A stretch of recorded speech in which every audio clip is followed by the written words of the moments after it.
Deputy Defense Secretary William Lynn has a message for the defense industry. We're in this together. Pentagon will have to come up with $400 billion in budget cuts over the next 12 years under the president's plan. This morning, Lynn told defense contractors at an investors conference what they must do to help. William Lynn's here with us in business today. Welcome to the show. Thanks very much, Margaret. Happy to be here. Well, thanks for coming in. $400 billion over 12 years. Secretary Gates has been sort of upfront about wanting to take the lead and acknowledging that those cuts need to be made before he was mandated to do so. Is there a chance that the cuts are actually going to be bigger than $400 billion?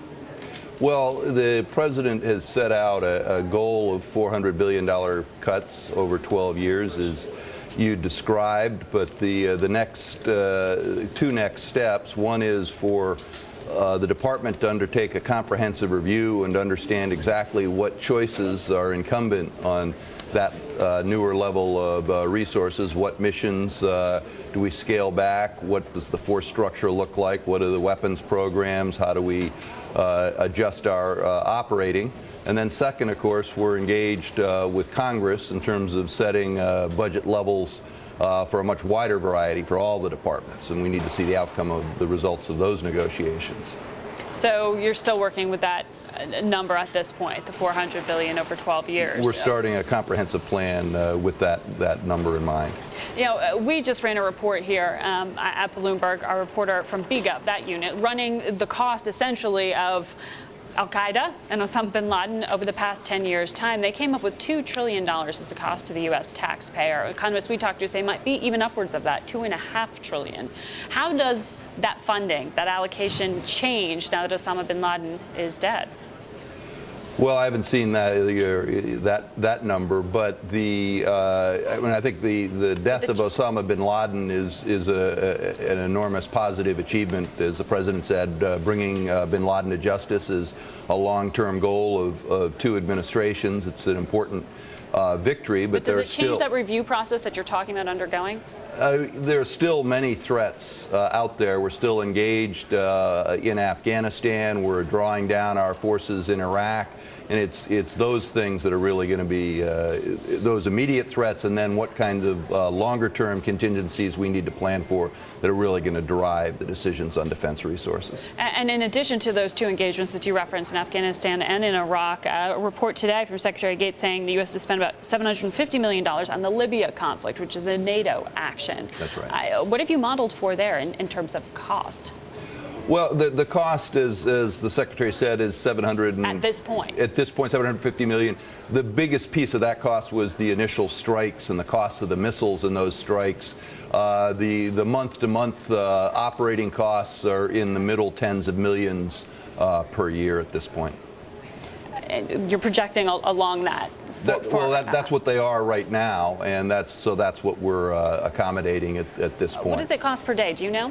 Well, if you figure 40 or 50 million a month, it's a little more than $1 million a day. Now, in the conversation that you had here in New York, obviously our audience is looking at the traditional defense spending, the allocations towards the defense companies we just put up on screen. But you've lately been focusing very much on this new front.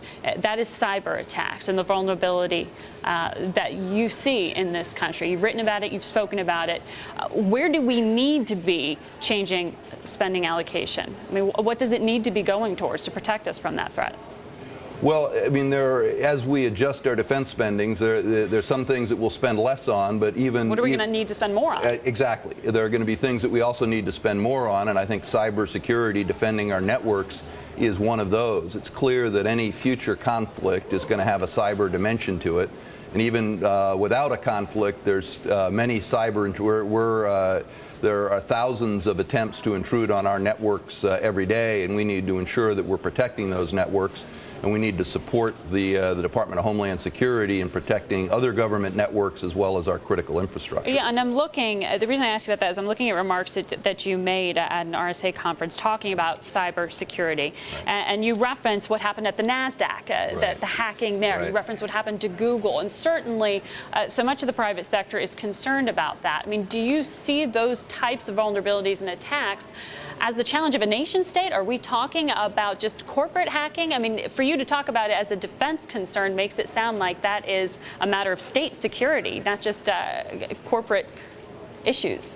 Well, I mean, there are certain things that would be corporate, certain are individual, and certain are national. The things But you specifically named those vulnerabilities at Google and at the NASDAQ. Well, what I think is a national concern is the critical infrastructure that supports the economy and indeed supports the military. So I'm thinking of the transportation network, the power grid, the information technology backbone, the financial sector. Those are core sectors that need to be protected for the security and the economy of the nation. All right. Well, it's something we're going to continue to track. Thank you so much for coming in.